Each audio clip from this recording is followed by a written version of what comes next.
And does that improve them? That's what the question You don't want to is. stay Not whether he can play for them. What you're saying, go get a player who's capable of You know what? You guys have been beating around the bush with the whole Ange thing. The reason why Ange is not really they're not as angry is because they're so inconsistent.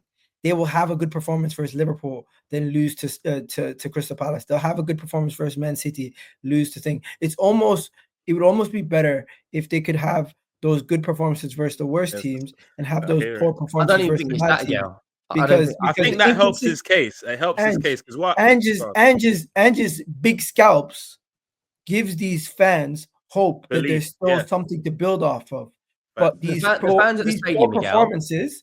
One second, Henry. Let me just get my point across. These poor performances that you have versus these other teams, and the predictable ways that you're losing versus the Ipswiches and the Crystal Palaces. Some fans might feel like you get some better players, you don't have those poor performances, and you finish some of those chances. I've seen it at my club. I've seen it at many other clubs. You guys are having okay performances. The results are not happening, and that's where sometimes the manager gets a pass. But it's happening too often. Where I personally think Ange is not the right guy. I think he's quite stubborn. I think there is some issues you do have. Yeah, no, I understand why fans believe in him. But the narrative at the stadium is, and me and Terry have had this discussion loads of times.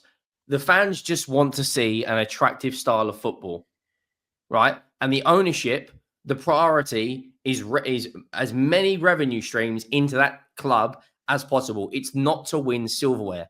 Which is why when Jose Mourinho got into a final, the reason he was sacked was because if the hypothetical outcome was he was to lift that league cup, his bonus would have been in the north of £5 to £10 million. So, can I ask you a question? Sorry, the match going fans are asking for that. Some obviously are not, like yourself. What is your opinion on why so many Spurs fans are just happy as long as the football's pretty? Why do they think that way? Because my personal opinion is the culture of the football club has changed because of ENIC. Like you now, there was a thing on Twitter the other day. They are planning to bring in that the tracksuits won't be allowed at the stadium. So they're now catering to middle. Slow down again because you lost us. Tracksuits for whom? You won't be allowed in the stadium wearing like a tracksuit unless it's you're lying. Why? For fans? No, that's crazy. Because they changed. There's a fan dress code. It doesn't fit the image of Tottenham. If you can find it, there are fan dress codes in a lot of hospitality stands in the Prem. Like you can't go into the boxes not everywhere wearing a tracksuit. No, but Spurs are trying to make their whole stadium hospitality level. Yeah, that's what they're trying to do. Okay.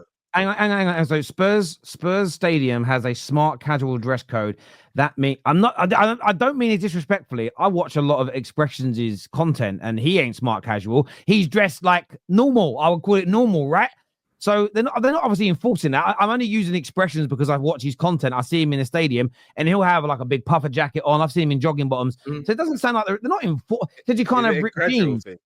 The plan down the line is to start enforcing that because he wants to have a more of a upper class sort of brand. The whole idea is about the brand. When the naming rights come in, right, a lot of things are going to change. What you're not doing though, sorry, I'm going to interject again. What you're not doing, because you speak to more Spurs fans than the rest of us, you are not telling me why. And the reason why I don't want to hear your opinion on why. Surely you've asked some of your fellow Tottenham fans, why are you happy with this? What reasons have you been given? You must have asked this question. Okay, the main reason, whenever I ask, is why does the club not want to win silverware? The answer I get 99% of the times is I'm just happy to compete. Look at the stadium we're playing in. Wait, people have actually given you that answer. Like, me and Sean from the Spurs Talk Show have walked around and had a chat with loads of different fans. Because I won't go anymore because I just refuse to. And the main thing is, but we're competing. Look at the stadium in. Look what Levy's done for the club. Okay, we've got a fucking state-of-the-art ground. But the biggest star we've had in the ground is bloody Beyonce. Well, you know, Brendan. Henry. Concerts. Yeah, concerts. Yeah. Henry, I think it's a situation where some fans are content with the situation of just being in the mix.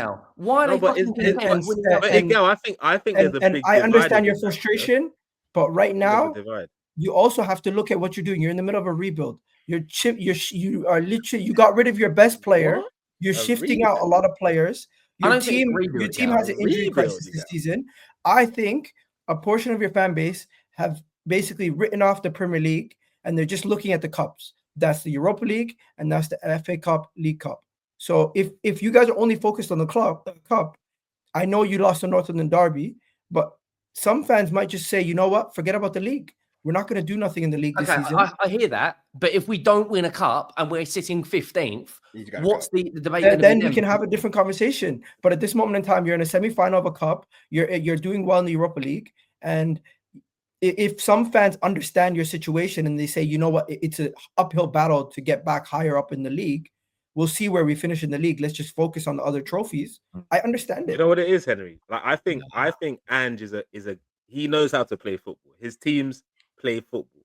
I think the biggest issue with Ange is he thinks he can play his style irregardless of which players are on the pitch, and he refuses to figure out a way to adapt when he doesn't have those players available. Like if he has all the right profiles, his team would look crazy. Like he knows how to teach people how to play ball. He knows that, but the issue is he doesn't have the facilities. So the situation right now is I don't think you're going to win anything this season because of his decision making. I think he's a good coach, but because of your decision making and how much a section of the fan base has overrated your squad, which is why I think that a lot of those situations are coming now, because the players that you thought were better than this person and better than that person aren't actually that, because you didn't give time for it to breathe. Do you think they're overrated? It's in a weird situation. Huh? Do you think they're overrated or it's poor coaching? Because I would argue, bro, you overrate the players. Let Henry finish answering the question. Do you think Spurs players are overrated or they are poorly coached? I think overrated, and we can go through them if you want to. But I think under the right manager, Van de Ven and Romero would be a very good centre back pairing. But they're not there for you. They've been injured. They're injured though. Yeah, but even when they have played, we couldn't beat Leicester. We lost to Ipswich. We lost to Palace. We lost to Brighton. I don't think you can do it. I think there are some players that are as good as Spurs fans say they are, and there'll be some that are not. I'll give you an example of two that are not. Basuma and James Maddison. I always feel, and I know systems are important. Cooked with that. Basuma and James Maddison. By the way, Basuma's a player I wanted at Man United. I rated him. Turned out that my eyes deceived me. But there's something that I think we should always look at. You know, when there's debates about how good or bad a player is, it's always so subjective based on what I like. I think looking at who signs a player and or who's chasing them is a massive indicator in their qualities or what they have to offer, as an example. So for years, people passed on Maddison. Basuma was available for 25 million and no one else was sniffing. And I look at Bruno Fernandes as an example. When Man United signed him, if you look at the 12 months prior, but that was what people said at the end when United had won the race. But if you go back and look from the summer right through to when we got him, multiple other clubs linked. And I remember being reported in the summer that he was starting to tell his agents, I really want to push for this Man United role, this role at Man United, and wanting to move on. So there's people linked to him. When you look for now at Rashford, people can like him or loathe him, but Dortmund, AC Milan, Barcelona are all sniffing around him and trying to convince him to join. That objectively means there's a good player in there, right? If, for instance, the only offers he had were in the MLS, if the only offers he had were in, I don't know, mid-table Portuguese teams, the claims from people that he's not a good football player would be objectively right. And I've seen this happen to a lot of players that get hyped up for years. They eventually leave the club they're at, like Crystal Palace, and they end up doing nothing. And for me, I think there's something in the fact in Basuma and Maddison, no one else was too interested in them, especially at the price they cost. And I think you're seeing two players that are what I would consider to be aesthetic merchants. They are brilliant on the eye. They can look brilliant being bad because they look good on the eye, and they're not very good Premier League football players. They're good, but they're not very good. I would argue, I think you're right on those two, but I would argue in around the right coach, around the right system, Gray, Bergvall, Bentancur, Udogie, Porro, Van de Ven, Romero, and Solanke would succeed. Son, huge question marks right now if he's on the decline. Johnson, He's just old. That's all. Yeah, Brennan Johnson, I think he's far too inconsistent.